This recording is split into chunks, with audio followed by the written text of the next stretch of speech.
نحمده ونصلي على رسوله الكريم أما بعد رب اشرح لي صدري ويسر لي أمري واحلل عقدة من لساني يفقهوا قولي۔ دینی رہنمائی کی مجلس نمبر 334 میں سبھی سامعین کی خدمت میں السلام علیکم ورحمۃ اللہ وبرکاتہ عرض ہے۔ ایک صاحب سوال کر رہے ہیں کہ کیا کسی عالم کو ایک نظر دیکھنا 60 سال کی رات دن کی عبادت سے بڑھ کر ہے؟ ایسی کوئی حدیث یا روایت موجود ہے؟ اگر ہو تو اس کی وضاحت مطلوب ہے۔ جواباً عرض ہے کہ بعض کتابوں میں اس طرح کی روایت لکھی ہے کہ نظرۃ الی وجہ العالم احب الی اللہ من عبادت 60 سنۃ قیاما و صیاما، کہ ایک نظر عالم پر ڈالنا اللہ کو 60 سال کی عبادت سے زیادہ پسند ہے جو راتوں کو کی گئی ہو اور دن میں روزے رکھے گئے ہوں۔ لیکن اس روایت کے سلسلے میں محدثین کی رائے یہ ہے کہ یہ بالکل بے اصل اور موضوع ہے اور اسے بیان کرنا درست نہیں ہے۔ البتہ بعض ضعیف درجے کی روایتوں میں عالم کو دیکھنا ایک اچھا عمل قرار دیا گیا ہے۔ چنانچہ ایک روایت میں ہے کہ 5 چیزیں عبادت میں شامل ہیں، ان میں ایک قرآن پاک کو دیکھنا،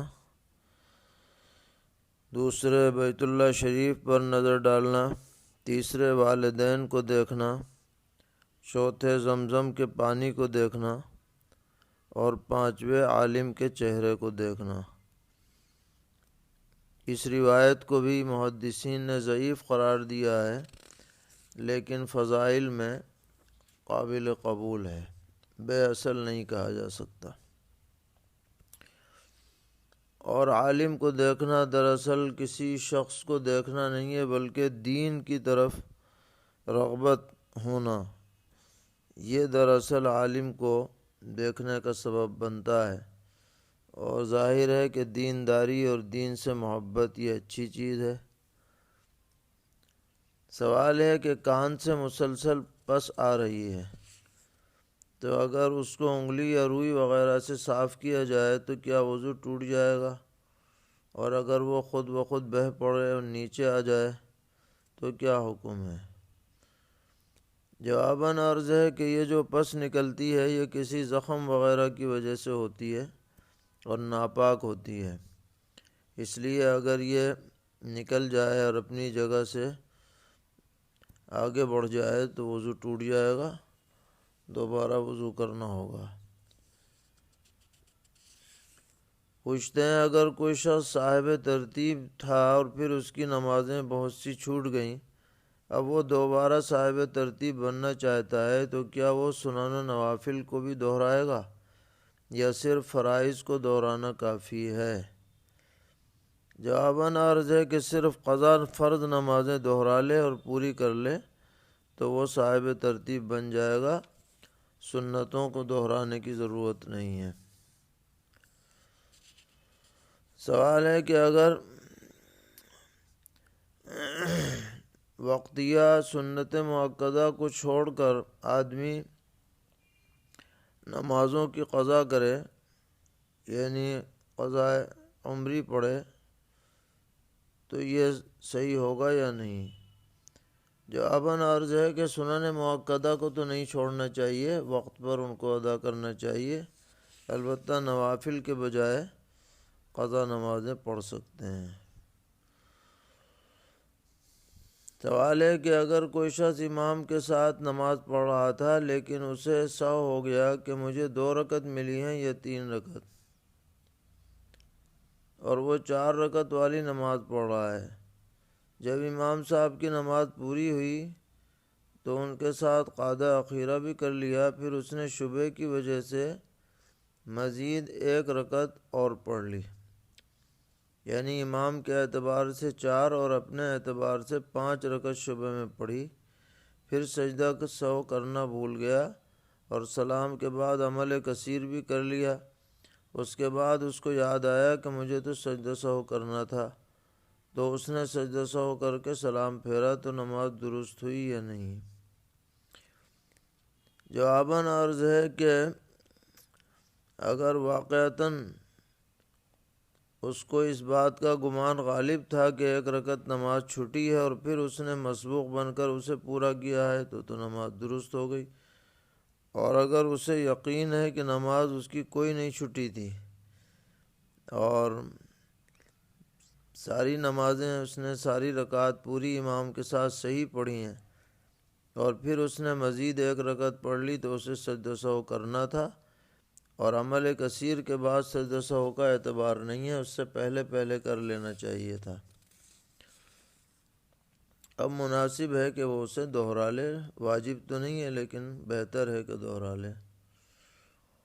سوال ہے، زمینی جھگڑے کے سلسلے میں رشتہ داروں نے مل کر ایک شخص کو ظلماً جان سے مار دیا تو کیا وہ شہید کہلائے گا؟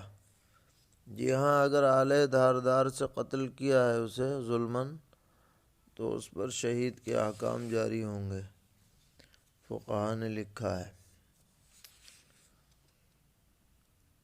سوال ہے کہ نماز جنازہ پڑھنے کے بعد اسی وضو سے مزید فرض یا نفل نمازیں پڑھی جا سکتی ہیں یا نہیں؟ یہ پوچھنے کی ضرورت اس لیے پیش آئی کہ آج ہمارے ہاں نماز جنازہ پڑھی گئی اور ایک صاحب نے نماز جنازہ کے لیے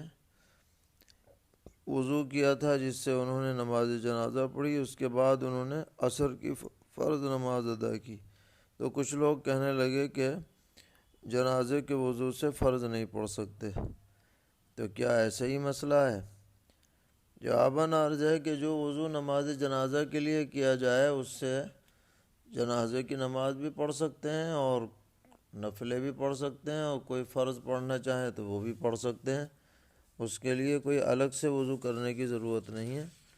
جنہوں نے اس کے خلاف مسئلہ بتایا وہ صحیح نہیں۔ سوال ہے کہ تشہد کی حالت میں کچھ لوگوں کو دیکھا گیا کہ وہ اشہد ان لا الہ الا اللہ پر انگلی اٹھاتے ہیں اور پھر گراتے نہیں ہیں بلکہ اسی حالت میں انگلی کو رکھتے ہیں، اور بعض لوگ گرا دیتے ہیں، تو اس بارے میں صحیح مسئلہ بتا کر مشکور فرمائیں۔ جواباً عرض ہے کہ اکثر احادیث شریفہ میں تو صرف انگلی اٹھانے اور اشارہ کرنے کا ذکر ہے، لیکن بہت سے فقہا نے لکھا ہے کہ اشہد ان لا الہ الا اللہ پر لا الہ پر اٹھایا جائے اور الا اللہ پر انگلی نیچے کر دی جائے، اور ہم چونکہ فقہا کے فتاوی پر عمل کرتے ہیں اس لیے ہمارے لیے بہتر یہی ہے کہ ہم فقہا کی بات مانتے ہوئے انگلی کو مسلسل کھڑا نہ رکھیں بلکہ الا اللہ پر گرا دیں، اور جو لوگ کھڑا رکھتے ہیں ان کی بات بھی حدیث کے اعتبار سے غلط نہیں ہے، کیونکہ حدیث میں نیچے کرنے کی صراحت نہیں ہے، نفی بھی نہیں ہے لیکن صراحت بھی نہیں ہے۔ سوال ہے، کیا نکاح کے موقع پر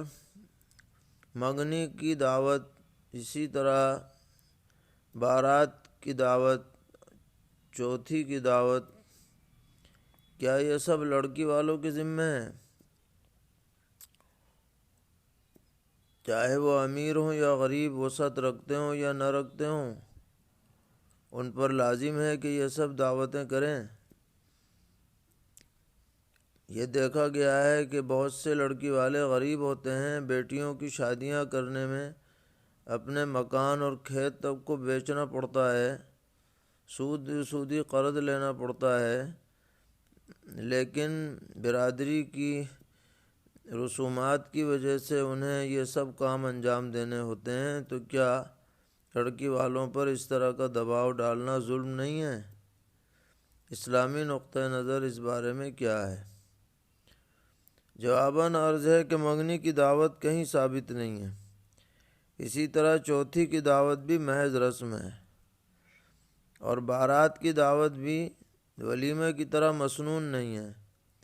یہ تو صرف اس لیے ہے کہ جو لوگ مہمان آئیں لڑکی کو لینے کے لیے دولہا کے ساتھ،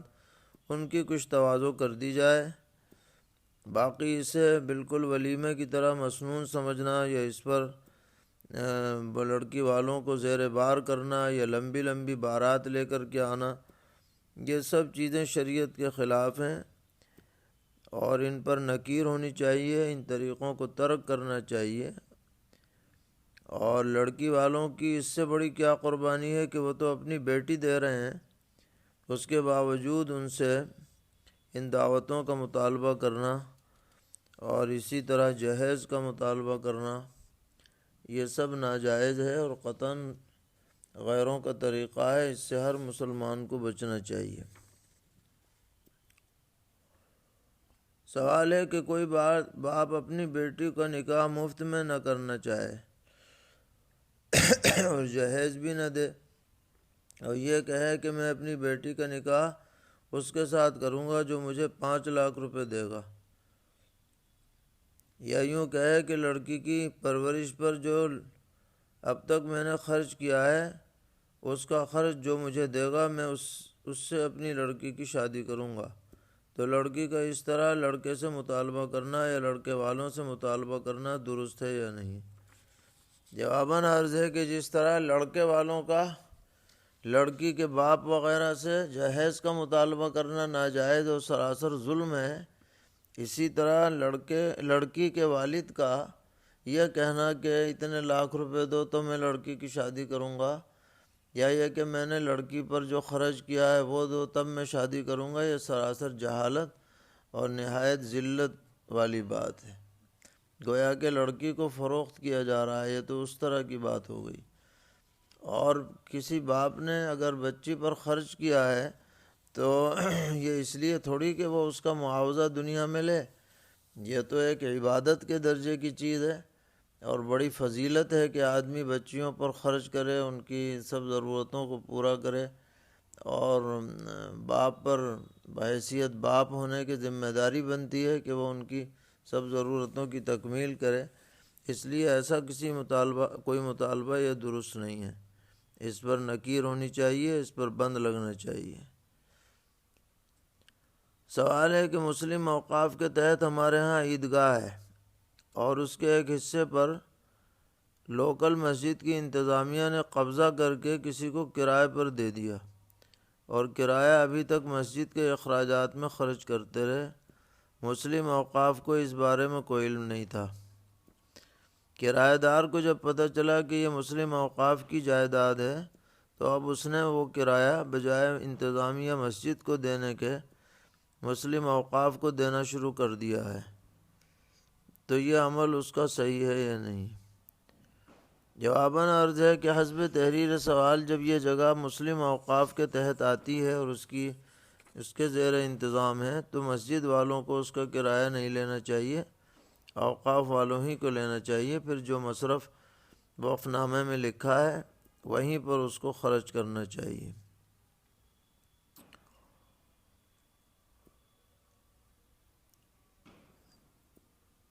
سوال کر رہے ہیں کہ کیا لڑکے والوں کی طرف سے لڑکی سے اور لڑکی کے گھر والوں سے جہیز کا مطالبہ کرنا درست ہے؟ کیا لڑکا خود اپنی بیوی کے لیے انتظام نہیں کر سکتا؟ جواباً عرض ہے کہ لڑکی والوں سے جہیز کا مطالبہ شرعاً قطعاً ناجائز ہے اور یہ رسم قابل ترک ہے، اور سب معاشرے کے ذمہ دار حضرات کو ایسی ظالمانہ رسومات سے بچنے کی اور لوگوں کو بچانے کی کوشش کرنی چاہیے۔ سوال ہے کیا خلا لینے کے لیے لڑکی کا کسی کو وکیل بنانا درست ہے؟ جی ہاں، درست ہے۔ اگر وہ کسی کو وکیل بنائے اور وہ لڑکی کی طرف سے خلا کی بات چیت کرے اور لڑکی اس کی اجازت دے دے تو کوئی حرج نہیں، وکیل بنا سکتی ہے۔ سوال کرتے ہیں کہ اگر مطلقہ عورت عدت میں ہو اور اسی درمیان اس کا شوہر انتقال کر جائے تو اسے عدت وفات مکمل کرنی ہوگی یا عدت طلاق کافی ہے؟ جواباً عرض ہے کہ اس صورت میں ذرا تفصیل ہے۔ اگر رجعی طلاق دے رکھی ہے تو ایسی صورت میں عدت وفات پوری کرے گی 4 مہینے 10 دن، اور اگر طلاق رجعی نہیں ہے بلکہ طلاق بائن ہے تو یہ دیکھا جائے گا کہ تندرستی اور صحت کی حالت میں شوہر نے طلاق دی تھی یا مرض الوفات میں طلاق دی ہے۔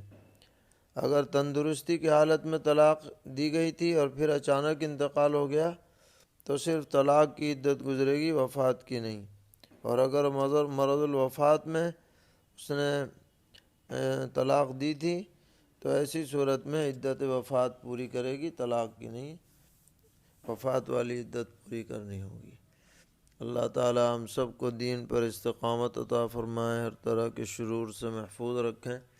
وصلی اللہ تعالی علی خیر خلقہ محمد وعلی آلہ واصحابہ وذریاتہ اجمعین۔